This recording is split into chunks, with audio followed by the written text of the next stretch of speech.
And as promised earlier in the podcast, I said we would get a little visit from Ant Wright, and people who are out there on the basketball part of the Twitterverse and YouTube know a lot about his film breakdowns. Ant, thanks for coming on the show today. Hey, not a problem, man. I So appreciate it. you played at Michigan out there on the court 07 to 10, and you also have obviously made kind of an industry of putting together analysis of what's going on the basketball court. Where can people find your content if they enjoy what they're hearing today and they want to find more? Yeah, I mean, it's Ant Wright on Twitter, ITSANTWRIGHT. And then Ant Wright pretty much everywhere. It's Ant Wright everywhere, whether it's TikTok, YouTube, Twitter. And I do try to engage as much as possible. So you can always pop on there and ask me questions or ask me about a film breakdown or anything like that. I'll be down Yeah, I for it. think I'll put out a plug out there because he puts out some really good videos, and he really is succinct and makes good points in 2 to 3 minutes, which is the total antithesis of me. And I would encourage people, if you don't follow him and you're watching this podcast, just like he said, ITS Ant WRIGHT on Twitter, and you can obviously get his YouTube channel as well, TikTok, etc. But I would encourage you to give him a follow, depending on what social media you like to use.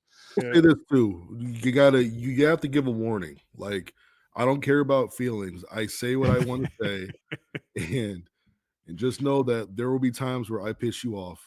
Yeah, And there well, will be times where you agree. that's sports. As long Pretty as much. we all understand, you walk away with a smile on your face. Because if we have the ability to argue about sports, that's a first world problem we like to have. Uh, Absolutely.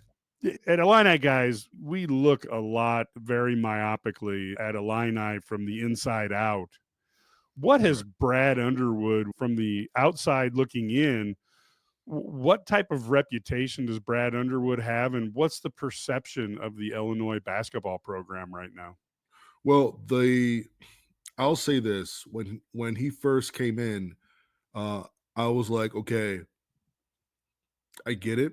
I like it. I like his tenacity. I like his attitude towards things, but he can't play like this in the Big Ten. That was going back to his what was that team he was with in Texas? The purple team? Stephen F. Austin. Yeah, Stephen F. Austin. I keep wanting to say St. Thomas Yeah. because they look the same, but I knew that wasn't it. With Stephen F. Austin and Oklahoma State played a certain type of basketball that at that time just wouldn't blend well with the Big Ten. But he did try to come in and try to play that way, and just didn't work out because the Big Ten, every team they really, really valued possessions. So the way that he wanted to play, he wanted to rush teams, make them play fast, turn them over, get the game going like this. That's not Big Ten basketball, right? At that time, there was like John Beeline. You had slower Wisconsin teams, right? These teams who average like 8 or 9 turnovers a game, and they just methodically just death by 1,000 cuts. They'll score 55 points, but they'll hold you to 42, Right. right? So, I mean, we see it all the time, and he had to make an adjustment. And when he made the adjustment of recruiting a little bit different players, I think that started out with probably Kofi. When Kofi came in, because there was like a segment right there where if you didn't have a decent big, Yeah. you just weren't going to survive the league. So he went out and got the biggest dude on the market, right? So Kofi comes in, changes everything. You have AO come in, do what he did in terms of being a Chicago kid, in terms of being someone who, improved, right? One thing about this conference is the development is very good in this league. And that's one thing that he's also done a very good job at, that development process. And then once Kofi left, he had to change again, right? And he found ways to win, right? And then he gets his ass kicked by Penn State playing that booty ball so much that he was like, I'm going to study this all summer and I'm going to play this next year. Yeah. You know, and that's what he did last year. Last year's Illinois team was a Final Four caliber team, in my opinion. Just out of luck, you got UConn in the Elite Eight, but I don't think Illinois is out of taking them against the field outside of UConn. But just sucks that that was that matchup. Um, his willingness to learn, his willingness to adjust and adapt, and his willingness to kind of do it his way as well. Um, and not afraid to experiment and not afraid to make sure that his philosophy is surrounding his personnel, not vice versa. Right. And that's where I think a lot of coaches get missing. And that's where he's just gotten so much better and stronger. Um, oh man, I like his sets now. He used to run that elbow touch BS. I'm like, yo, that I'm like, okay, all right, whatever. Like, whatever, do your thing. And I hate that elbow hit series. It can work a little bit in like little quick hitters, but that was like the staple. I'm like, okay. Yeah. But like, man, against Oregon, I'm seeing all these misdirections and screening the big for a pick and a flare, and he's running Spain, and I'm like, damn, this is sexy right now. He's just grown so much. I'm sorry I'm like ranting and rambling, but um I always respect coaches who are able to know what their weaknesses are able to see where the game is going, and are able to see who's in their locker room, and they're going to make any change that they can to get the absolute most out of that team that year. And then you know what? Transfers come in, transfers leave, and you know what? Let's just figure it out in July again, and let's just go from there. Of course, unlike a lot of major college coaches, Brad Underwood, he was down at the JUCO level, and he had to learn how to rebuild a total roster over the course of a year. What do you think about this Illini team? Obviously, they're not going to play at the level they played against Oregon. Teams have fantastic games. That's not their every night type of performance. Do you think this team has a ceiling similar to last year's team? And I guess I should say what I have been saying is I think this team may have a higher ceiling, but because of the lack of a Terrence Shannon Jr., that you're going to get the points no matter what you do, they may also have a lower floor than last year's team. I could see that. Also, for the main reason that last year's team didn't really have real point guard play, true point guard play, and that's what's the difference with this year is that they've got two, right? When Yaka Jonas comes out the game, Colin Boswell is free to take over and do what he does. He shares the ball and he's strong getting downhill and he gets to the line. These are things that, like, how many teams can say their backup point guard does what Colin does on both ends of the floor? Not many, right? So they do have an experience thing that they're still trying to get through. They did get the biggest thing of this year was Avicic and KJ were ready from day one. I think that's what has allowed this team to reap the success that they've had so far this season. Is that Kaspers was ready from day one, Avicic was ready for day one. I don't think Ben was ready for day one, No. right? He wasn't ready day one. There's Jake Davis wasn't ready day one, and he had a big game, right? So it's just the fact that they were able to kind of hold serve for a while until some of these guys really got more comfortable. Ben being 6'8", 6'9", I'm watching his film and I'm like, man, he could be a three level demon. Put him in the post, how Avicic can pass and shoot the ball. I don't mind Avicic floating a little bit, right? Get Ben on the block and let him work a bit. Let him gain some confidence, see the shot go in, get fouled, and then make some foul shots. It's but I do see it from the standpoint of they don't have a Terrence Shannon who, man, if you get the ball to Terrence in the open court, Yep. it's over. it's Yep. over. Unless you have 3 guys to kinda contain him, then he has to spray it out. It's gonna be a foul or 2 points every single time. I mean, he's doing that now in the G League. He's doing the same thing where he's just getting out, finishing. And, you know, not having that luxury kinda sucks. Uh, but but, um, I like the weapons on this team. I like the weapons on this team. I like how they're able to play on both ends. But like you said, I do like this. I like the ceiling a little bit higher on this team because just like last year, they have pros, but the big difference is they have true game managers that understand game flow and rhythm, who are going to be an extension of the head coach, knowing when to slow the game down, when to push, knowing what to call, how to run it, executing it well, right? Late shot clock, you're going to get a good shot, not some skipping around the horn garbage. You know what I mean? Yep. So, you see sets are executed way better this year, not hey, Marcus, save us. Hey, Terrence, save us. It's never that. You're getting a decent shot almost every time down.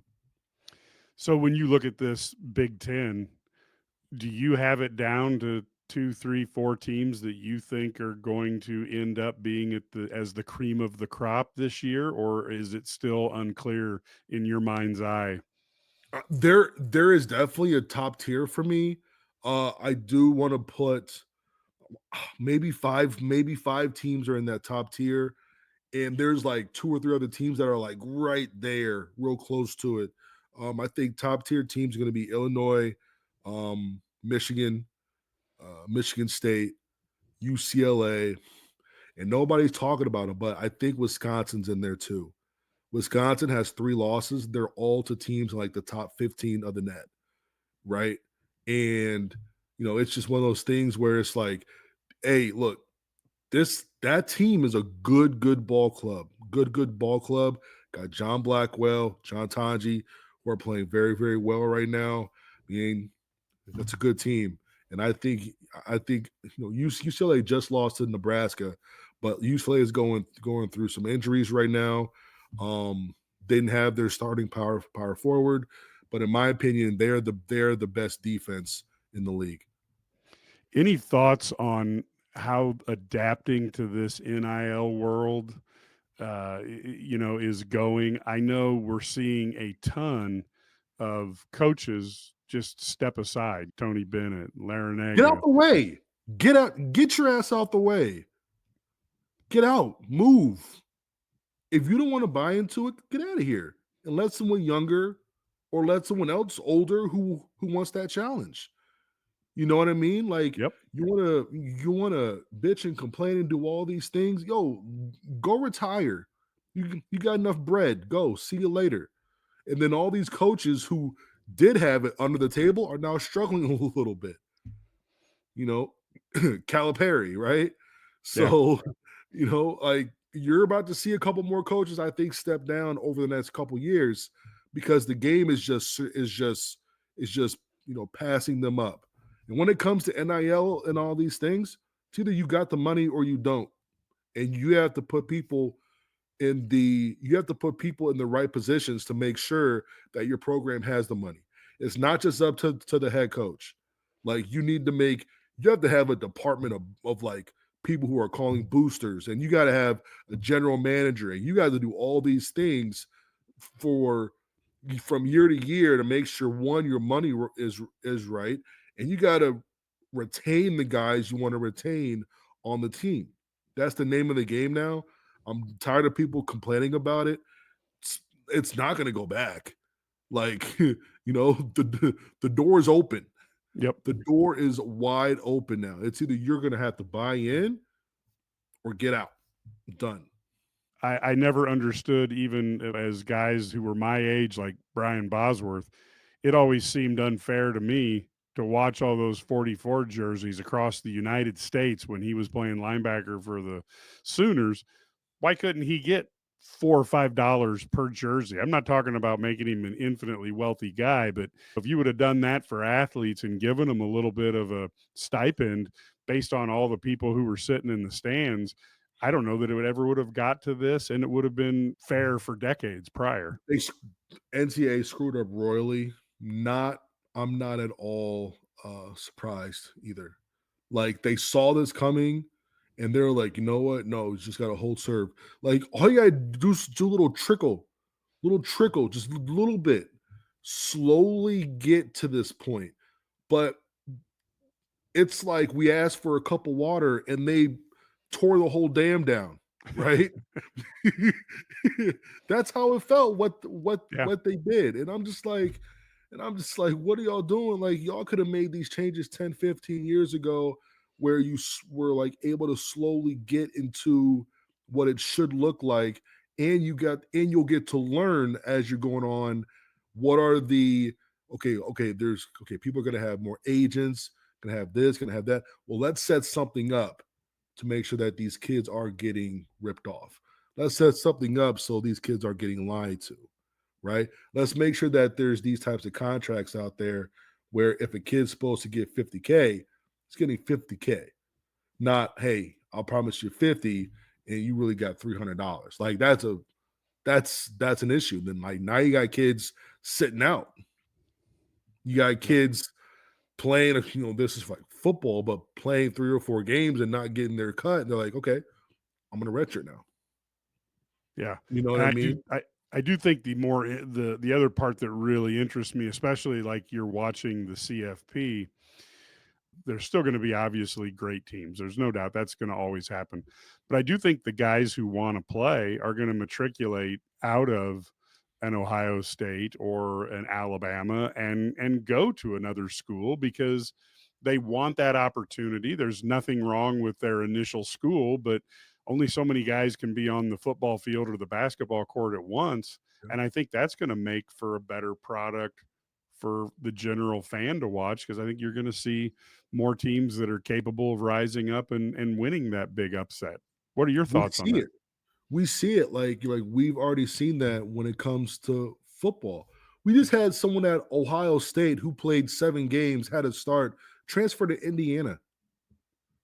Like like this is going to start happening where, players are like, man, I could leave now and I could play there next year. The transfer waiver is also like tying transfer waiver with NIL at the same time is like a nuclear bomb of just advantage, right? Because guys didn't transfer before who were getting all the reps. Why? Why transfer somewhere and then not play a year, right? Yep, exactly. Now, now you can use that as your trump card when you're in the transfer portal. If you're a receiver, hey, I just had 1,000 yards and 8 touchdowns. You guys need a receiver. How much you want me for? Oh, 700K? Okay. Advance me 500 and, send me the paperwork. Done deal. Yeah, it certainly has changed around college sports. Hey, one last time, Ant, thank you so much for coming on and give people a quick rundown where they can find you and what they can expect from you. I know that you're a great follow on X, and I think other people might like that as well. Ant Wright, it's Ant Wright everywhere. Like I said, I love to engage. I love to talk. I will say some things that you don't agree with. I'll say some things that you do agree with.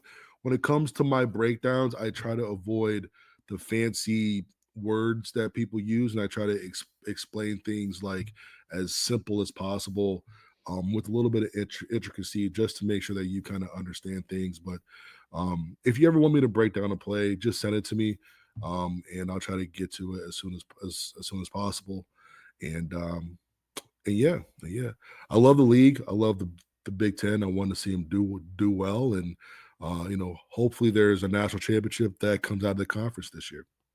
That would be great. Thank you so much for coming on.